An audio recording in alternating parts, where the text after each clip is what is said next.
This is an absolute steal for the Denver Nuggets, as after a tremendous showing at Eurobasket, the Nuggets now have the perfect opportunity to go out there and make an excellent move for this team, while they also committed a very sneaky heist very recently in a trade that absolutely nobody has talked about, and we are going to break all this down. There's a lot to go over, and we are going to jump right into it as always, guys.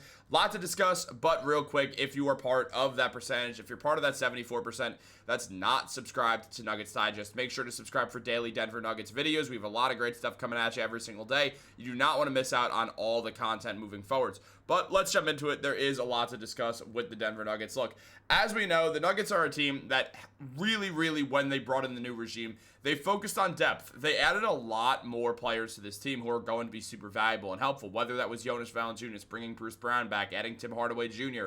They made a lot of great moves, and this was a very successful offseason for the Nuggets. However, they don't necessarily have to be done, and now we see a huge opportunity for the Nuggets to go out there and bring in one of the more underrated players in Eurobasket who showed up, showed out, and showed why he belongs in the NBA. And that is none other than former Cleveland Cavalier and San Antonio Spur, Cedi Osman. Now, Osman was in the league for a while, but ended up falling out of it after getting traded or signing with the San Antonio Spurs for a year, and then not end up re-signing, and then he went back overseas. Osman is a very talented player who spent a lot of time in Cleveland and was a really respected player there. I mean, he literally played with LeBron. So Osman had been in the NBA for a while, and now at Eurobasket, he showed that he belongs in the NBA, and there's been a lot of discussion surrounding the Nuggets and Cedi Osman specifically, as it was mentioned by Sporting News that for a team like the Denver Nuggets, Osman could be a sensible fit. With one roster spot left heading into the 25-26 season,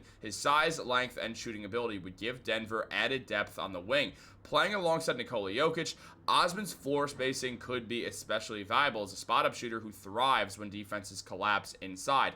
And the conclusion of the 2025 Eurobasket tournament came yesterday, with Germany defeating Turkey 88-83 in a tightly contested championship game. In the loss, former NBA forward Osman delivered one of his best performances of the summer. Behind Alperen Şengün, Osman was the game's second leading scorer with 23 points. He showed tremendous stamina as well, playing the full 40 minutes, the only player from either team to remain on the floor the entire game. So Osman is someone who's very well respected in the basketball circuits and overseas, where he balled out very well. I mean, the man, for a total, really played well again. Played heavy minutes for almost the entirety of the tournament, averaging very nicely 16 points per game. He played really well. Putting up 16 points in Eurobasket is very good, especially considering, again, it's only 40-minute long games, and overseas there is less scoring, which is important to know.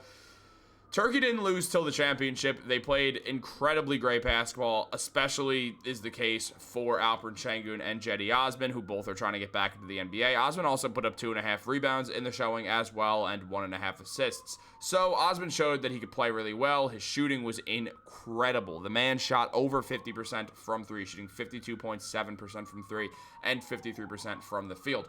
Osman belongs in the NBA. He made that very clear recently, and now he's got the chance to go out there and actually pull off an NBA return, which would be absolutely huge if the Nuggets decide, hey, this is what we're going to do moving forwards. And the sirens are out there because on top of that, they did make a steal of a trade also. But Osman, real quick to finish up with him, he, in 476 NBA games, again, he's had a long NBA career, put up 9 points per game, 3 rebounds, 2 assists, shot 43% from the field, and 35.7% from three. Osman's a talented player, and again, he belongs in the NBA. After a while with Cleveland, after 6 years with the Cavaliers, he moved on to the San Antonio Spurs for a year, and ultimately then would leave the NBA a couple of years back. But now he's got a chance to return. We've seen players play well overseas and then get another chance at the NBA level. We saw that happen recently with Gershon Yabusele, played 2 years with the Celtics, was out of the league for like 7 years, plays really well in the Olympics, signs with the 76ers on a minimum deal,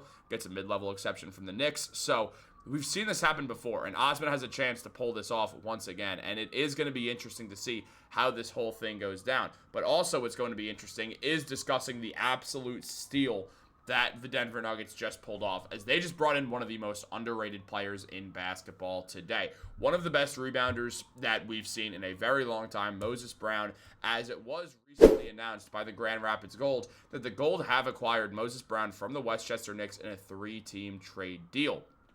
Now, the Nuggets, to get him, they traded a first-round pick, not a Nuggets first-round pick, a Grand Rapids Gold first-round pick, to acquire Moses Brown from the Knicks. They gave that to the Sioux Falls Skyforce, and the Skyforce gave a guard to the Westchester Knicks in order to pull this all off.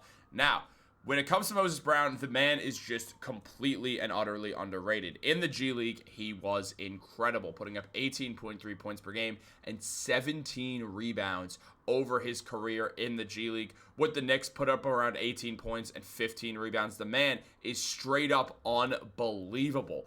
And he's shown that he could play in the NBA as well. Played 42 games with the Oklahoma City Thunder in their dark ages that did not last very long, but in their dark ages. And in that time, Brown started around 12, 13, 14 games and put up 8 and 8 and should have gotten a contract. And then we saw him get signed by the Dallas Mavericks in the 2024-25 season, where he put up 12 points per game and 8 rebounds in the 4 appearances he made, with a field goal percentage of an unbelievable 72.4. He was absolutely unbelievable for Dallas, and they wanted to bring him back, but they could not afford him. Now, he only played in 18 minutes a night and still put up 12 and 8. The man is a very talented big man, and the Nuggets, they do have a lot of big man depth, but adding Moses Brown to this team is absolutely the correct decision moving forwards. Now, the Knicks in this acquired Bryson Warren for the trade. You look at those numbers. This is a steal for Denver for what they were able to pull off to get a guy who, when Bryson Warren's doing this in the G League, Moses Brown is doing this. So Moses Brown is an excellent player to add to this team. And when you look at Denver's depth and everything that we're seeing there, this is a good move because, look, obviously there's Jokić, there's Valanciunas. Deron Holmes can play the 4, and I think we will see him play a lot more power forward than a lot of people are expecting.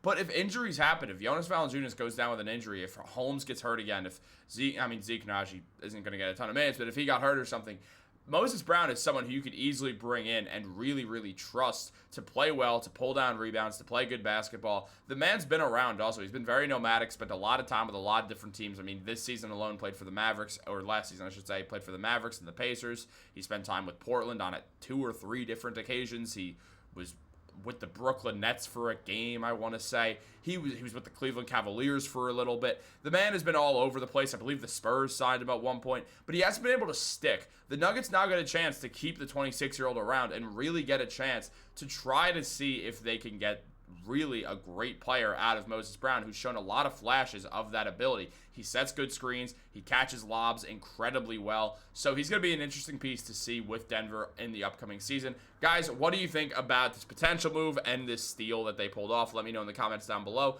Like this video, subscribe, turn on post notifications. Have a great day. I'll catch you later.